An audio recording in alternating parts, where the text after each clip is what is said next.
We've got Gavin Fort here, who is a man of many talents. I first encountered Gavin when he was a DJ for an excellent hip-hop band called Disciples of Panic Earth. He's organised many music events himself, and he now runs Verdon Studios, and they do a lot of work with demo funds. So if you've not recorded before, it's a great project. Go and speak to Gavin afterwards, and he can give you some more information on it. Before we start, how many of you have actually recorded in a studio before? Right, and how many of you have not? Okay, so we'll try and adapt it a bit. We thought that most of you wouldn't have recorded before, but that's okay. I think bear with us if there's any bits that you're familiar with or you know already, then that's okay. We can, you can ask some more complicated questions at the end. So Gavin, how did you end up working in a studio and running a studio? It's pretty much by chance, really. It is what I studied at college and then went on to study at university. And the job I've got at the moment, I was doing data entry work in an office at uni just for some extra money. And the girl at the next computer along started chatting. So what are you studying? Blah blah blah. What do you want to do when you grow up? Leave uni. I said, well, I'd love to work in a studio. And she turned around and went, oh, my pal's just opening a studio. Should I give him a phone? I was like, aye, they're like, definitely. And that was it. She was friends with Jamie, who was setting up Verdon, and I went down and I've been there ever since. And well, I was only part-time there. I'm now full-time managing the place. But that's after years of putting up with things and working there. And obviously there's different types of studio, but what would you say is the basic description of a studio? So, I mean, the main function is to record. So usually you would have a sort of minimum of 2 rooms, a live room and a control room. The instruments being in one room, the engineer and all the recording gear being in the other room. Also, you get a lot of bedroom studios now, which is just one room really.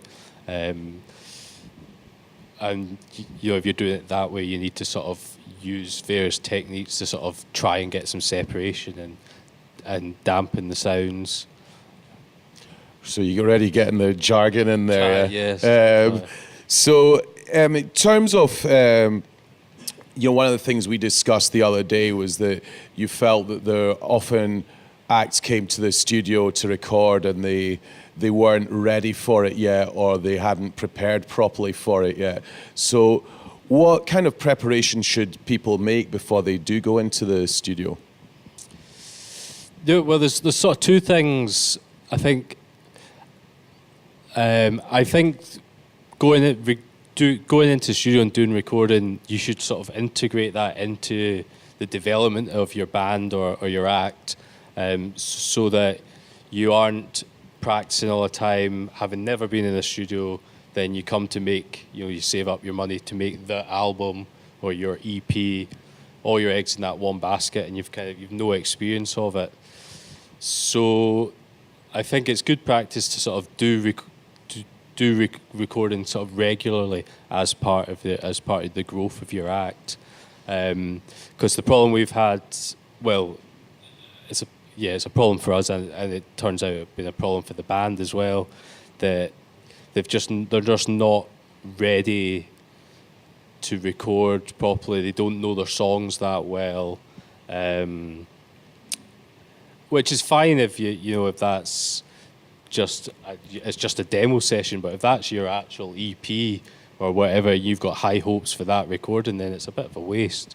So I'd recommend that folk regularly record and reflect on those recordings as part of the songwriting process, so that when you come to do the real recording, there's no surprises. Everyone knows exactly what they're doing, and you can just... So when you say the real recording as opposed to recording, what do you mean? So that people should have a digital recording device in their practice room, or something else?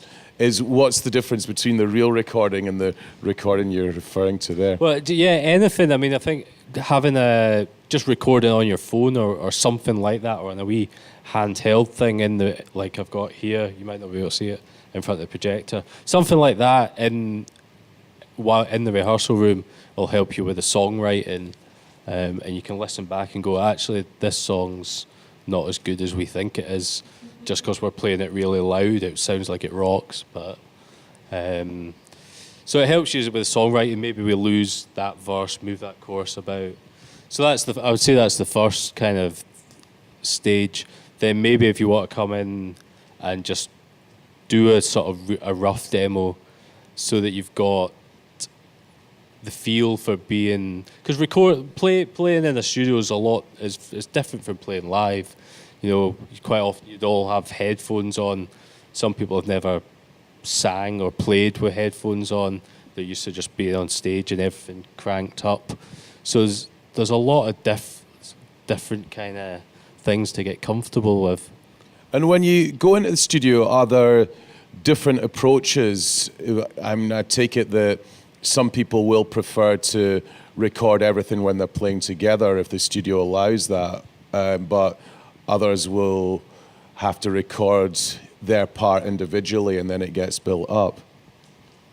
I mean, the way we do it is we try and have everyone playing together to start with, but we'll sort of separate, we'll put guitar amps in separate rooms.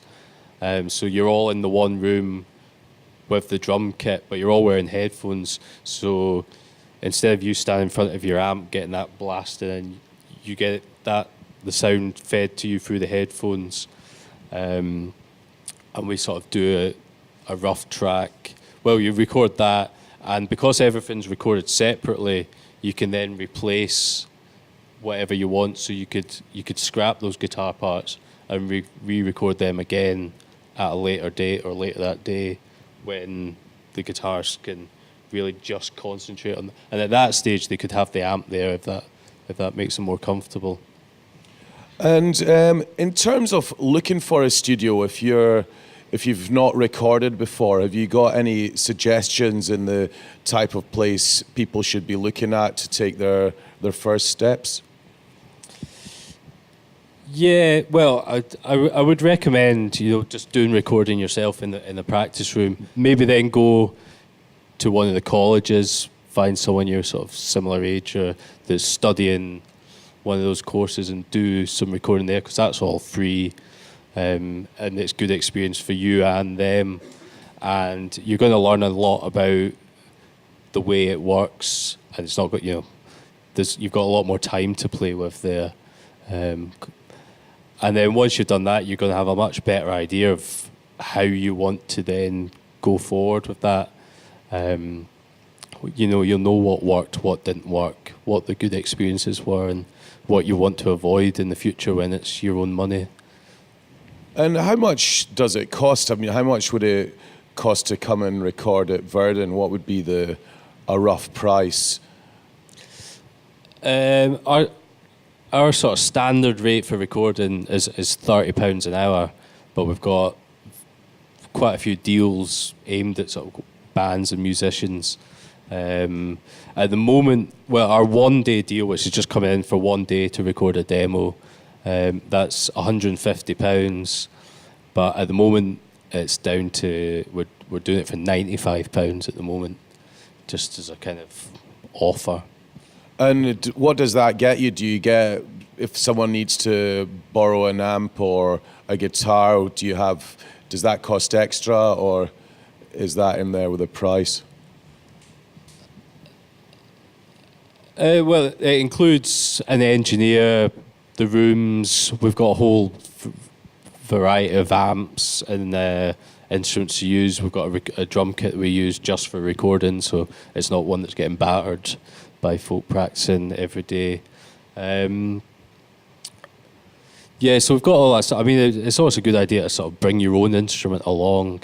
So bring your own, if the instrument that you, I mean, there's enough new stuff happening when you're going into the studio for the first time that to be playing someone else's guitar or something's just another thing that's going to make you uncomfortable.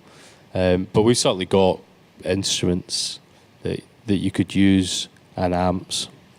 And you mentioned the price includes an engineer. What is an engineer's role? What does the engineer do? So, well, I guess sort of traditionally you would have the engineers were the guys in lab coats who were setting up the microphones, and they're just interested about the sound and the physics of it. And so an engineer, I guess back when studios were all more about tape machines, and that sort of equipment needed maintaining, and it was you needed an actual engineer.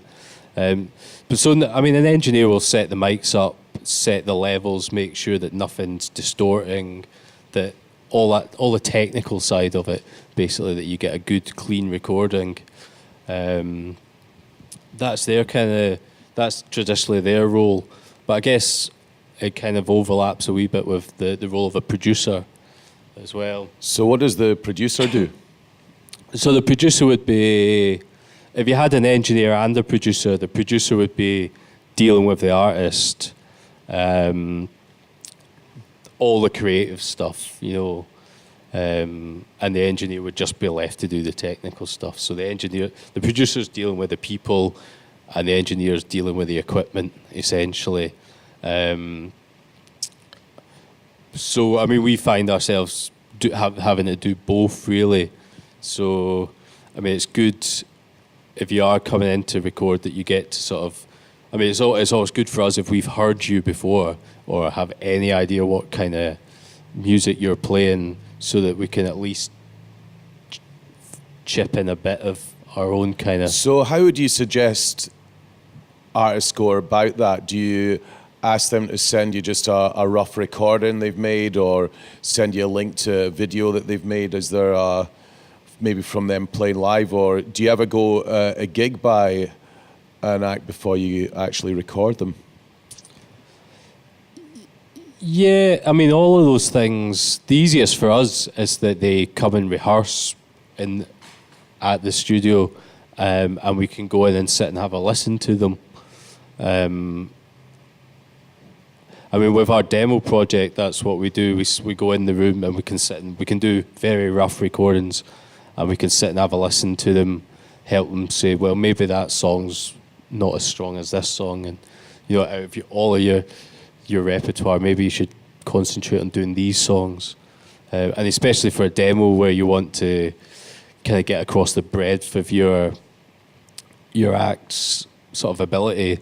So why are you putting two songs that sound exactly the same on back to back? Things like that. So it's good for us to just ask some questions that maybe you've not really thought about. Do you want to show us some pictures of your studio and give people an idea of maybe run us through some of the jargon as well, so people have got I think you've got a little list there, haven't you, while you're showing it? Yeah, so well, this is quite an old photo. It's not as tidy as that now, and there's a lot more stuff in it, but that's our control room. So we've got a whole load of outboard gear, and we're multi-track recording, so every instrument's going on its own track, so that you can you're basically deconstructing the band so that you can then build it back up again. If you want to put, say, a reverb effect on one instrument that's not going to affect the others, you can treat every instrument in isolation. So that's kind of multi-tracking, which is why the mixing desk has got all those faders. Each one is a separate channel, which would equate to a separate microphone. So that's our control room. That's one of our rehearsal rooms that also doubles as a live room. So as a band, you would be in that room, and if we were doing a sort of multi-track recording, you'd all have a headphone mix. You'd be listening to you'd be listening to your amps through the headphones. If you were just doing a live recording, then sometimes you don't need to bother with that, but it gives you less opportunities to mess about with it and less control. So, if you can play your songs perfectly in a perfect take, then well done. These are just, this is someone else's control room, but that's basically just a picture of a control room. And I think, what else have we got? That's a massive live room at a big fancy studio. Once the songs have been recorded, there's the mastering still to be done before you release them or you start using them for promotional purposes. What exactly does the mastering involve, and how much should people budget to get that done? Well, after the recording, you've kind of got editing and mixing as well, which you need to sort of take into consideration as well. I mean, the worst kind of thing we have is, folk going, wanting to book studio time to record, go, okay, how long, it'll only take an hour. Our songs we've got 5 songs and they're 5 minutes long each. It's like, no, it takes a lot longer than just the time it takes to play the song. You're talking like an hour, could be an hour or two just setting up. So that's a sort of common misconception. So yeah, after recording, you've got to allow time to edit. Maybe you need to chop things up, which you can do with a computer a lot easier these sort of days. And then mixing. That's the balances. Maybe you want the vocals louder, more effects on them. Maybe the guitar solo should be panned to that side, or all those sort of things. Done to what side? Panned. So you've got stereo left and right, and maybe you're looking at a sort of mixing. Part of mixing is just having a nice, you're having a nice spread of sounds. So you've got 2 guitar, like like if a band was on stage, you'd have maybe a guitar on that side, drums and bass kind of in the middle. Maybe you want some sounds going whoosh, whoosh, across that sort of thing. So I mean that takes time, and then once you're happy with that, then you get to mastering, which is sort of the final stage before your music gets made physical onto a. And what does mastering involve then? Quite a few things. We generally don't say that we do mastering. We sort of do half kind of mastering, where basically you make your tracks louder, but it can be lots of things, from just EQing slightly, which is basically the bass, mid, treble on your hi-fi, so you can sort of make the whole song sound a bit brighter or sound a bit bassier, or if it's been mixed where it's too bassy, they can sort of correct for that. So that's one of the things. Generally, it's kind of, I guess, what people think of mastering now is just making it louder. Which is part of it, but it's not the only part. And then there's just getting it ready to be duplicated or replicated. So it might seem like a daft question, but you've already mixed it, so you've decided on what your bass levels are and what your different instruments are going to be louder or quieter than the others. Surely you've done all that already. What's the point in mastering if you've already mixed it? Yeah, no, it's a good question.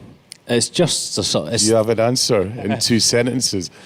This is kind of one of the reasons that we don't master in the same studio that we mix in, because we've got it sounding as good. We're happy with how it sounds on our speakers.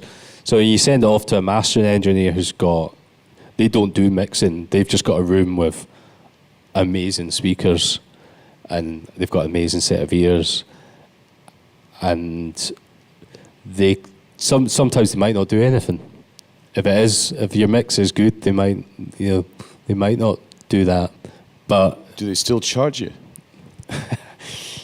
Yeah, I think so.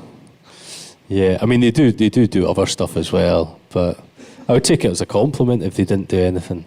Yeah. And do you, in terms of people then coming in to record at Verdun, once they've recorded, it's been mixed, can you give them advice on where to get it mastered, and how much should they budget for if they're going to get it mastered elsewhere? Yeah, we can. In the past, there's loads of places. We've used Sky Mastering in the past. It's a guy called Dennis up on the Isle of Skye, who's got an amazing back catalog. He's worked with everybody, and he's just a mastering engineer. That's what he does. I forget how much it is now. You'd probably be best thinking anywhere between £30 and £50 a track, depending on who you're going with. Be somewhere around that kind of. You might get a deal on a whole album or something. And in terms of people recording at home, what would you recommend?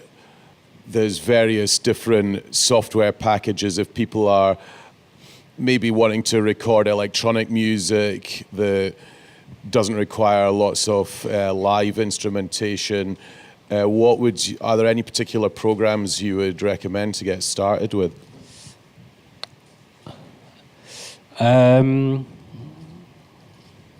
Ableton Live seems pretty popular for that sort of, for electronic, for dance music or whatever, for triggering loops and samples, and you can record into it as well. There's one called Reaper, which seems pretty popular at the moment just because it's kind of free. It's certainly very cheap. Those two. But you get demos of software with bits of equipment that you buy. If you buy a keyboard, it's probably going to come with demos of these software, either Cubase or Ableton Live. So demos just the basic package? Yeah, just the light packages, and they'll let you have a taster of it. And then I think there's usually options to buy the full package from that, and you probably get it a bit cheaper as well that way. Has anyone got any questions? Over there, can you wait for the microphone to come over? Thank you. How important is mastering? How important is mastering?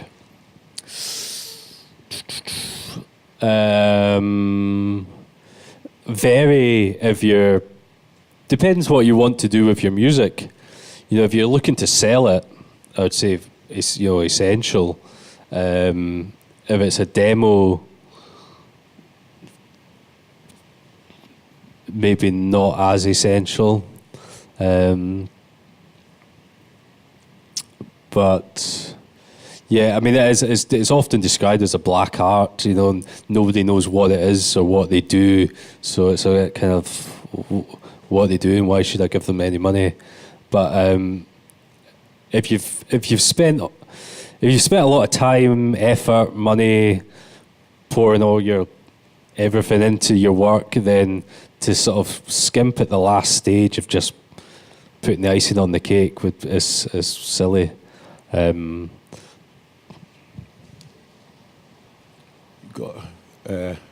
take the one at the back first, then you can come around the front to this gent here. For home recording and bedroom recording, would you recommend any certain types of mics for an overall good sound, like condensers and dynamic? There's so many of them, and they're all good, unless you're going to pay thousands of pounds. Gary, you at the back, have you got any strong preferences for microphones if you're doing any home recording? If you maybe take the mic over there. Sorry to put you on the spot like that, but we have got two studio people in here, so. Yeah, I think just keep it really simple. You'd be amazed how much you can probably do with just the one mic in the right place, rather than lots and lots, you know. And what kind of mic? Have you got any preferences? What would you use? A condenser, something like the SE stuff, or, you know, there are other brands lurking about. Rode do a lot of stuff that kind of strike the balance between sounding good and not murdering the bank account. You can get stuff up to 100 quid that are pretty good. There's a lot of like stuff that's on stage is Shure mics, the dynamics. You'll be able to record lots of stuff through that, voice, things like that. You'd be amazed how much you could squeeze out of those. Would you advise that when you've got like mixing and mastering, you would always get different people to do it so it's fresh ears? Because, you know, if someone's mixing, they've maybe grown quite attached to what they're hearing, whereas mastering hears it for the first time. Yeah, I would, yeah. I was just, yeah. Okay. Another one here.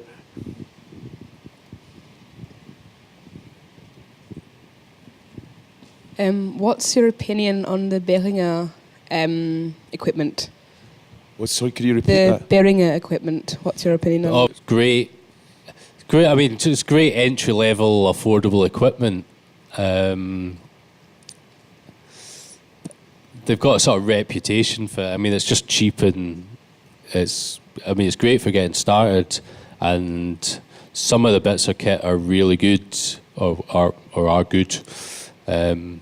They're getting better, I think, because the company's grown, and some of their new desks with the Midas stuff is, really seems to be really taking off. That's what they're using at Electric Circus now. They've got a sort of Behringer desk. Round of applause, please, for Gavin. Thank you.